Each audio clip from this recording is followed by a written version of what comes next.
তিনি ছিলেন একজন সত্যবাদী এবং নবী।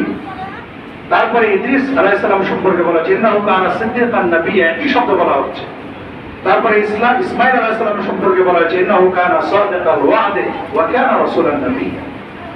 সূরা মারইয়াম 54 নম্বর আয়াত, যে ইসমাঈল আলাইহিস সালাম সম্পর্কে বলা হচ্ছে তিনি ছিলেন সত্য অঙ্গীকার রক্ষাকারী, ওয়া কানা রাসূলান নাবিয়্যা, এবং তিনি ছিলেন নবী এবং রাসূল। ইউসুফ আলাইহিস সালামের ব্যাপারে বলা হয়েছে ইউসুফ আইয়ুহাস সিদ্দীক আনতিনা বিসাবে বাকারাতিন সিমা। সিদ্দিক ইউসুফ আলাইহিস সালামকে বলা হয়েছে সত্যবাদী, বলা হয়েছে সূরা ইউসুফের মধ্যে। এভাবে পূর্ববর্তী নবী রাসূলদের আমরা যদি দেখি, আল্লাহ রাব্বুল আলামিন কিন্তু তাদেরকে তারা যে সত্যবাদী ছিলেন, সত্য রাসূল ছিলেন, সেই বিষয়টা কিন্তু স্পষ্টভাবে বলে দিয়েছেন। তারপরে সূরা সফরাতের 37 নম্বর আয়াতে আল্লাহ রাসূল আমাদের নবী সম্পর্কে বলেছেন বাল জাআ বিল হক ওয়া সাদ্দাকাল মুরসালিন, তিনি সত্য নিয়ে এই পৃথিবীতে আগমন করেছেন, ওয়া সাদ্দাকাল মুরসালিন, এবং পূর্ববর্তী যারা নবী রাসূল তাদেরকে সত্যায়ন করেছেন। তার মানে আল্লাহ রাসূল সাল্লাল্লাহু আলাইহি ওয়াসাল্লামের আগমনের পূর্বে মোট 1,24,000 নবী এবং রাসূল এই পৃথিবীতে আগমন করেছেন। তার পূর্বে যত নবী রাসূল এসেছে সবাইকে সত্যায়ন করেছেন কে? এসে আমাদের আল্লাহ রাসূল সাল্লাল্লাহু আলাইহি ওয়াসাল্লাম।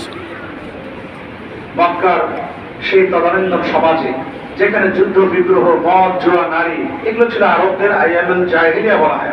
আপনারা যারা সিরাতুর রাসূল পড়েছেন, রাসূলের জীবনী গ্রন্থ পড়েছেন, তারা জানেন আল্লাহ রাসূল সাল্লাল্লাহু আলাইহি ওয়াসাল্লামের যে গুণ ছিল সেই গুণগুলো কিন্তু নবুয়ত প্রাপ্তির পূর্বে সে ভালো গুণগুলো কিন্তু মানুষের মধ্যে তারা সবাই জানতো রাসূল সাল্লাল্লাহু আলাইহি ওয়াসাল্লামকে সত্যবাদী হিসাবে। তারা কি করতো? তারা জানতো আমিন হিসাবে, বিশ্বস্ত এবং সত্যবাদী হিসাবে তারা তাকে কি করতো? মানতো।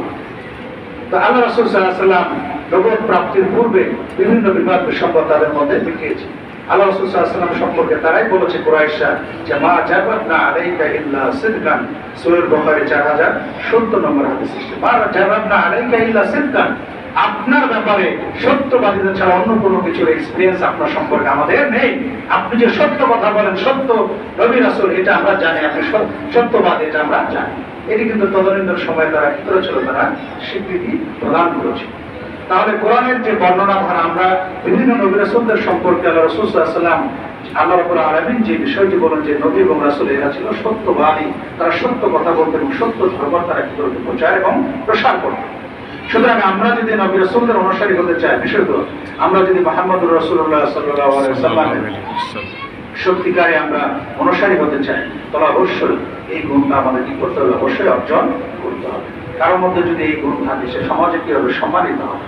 মানুষ হয়তো আপনাকে, আপনার মানহাজ, আপনার নীতি, আপনার আকীদা পছন্দ করছে না, কিন্তু জানে যে এর একটা সত্য কথা বলে, এই সত্য জিনিসটা অনুসরণ করে, সত্য জিনিসটা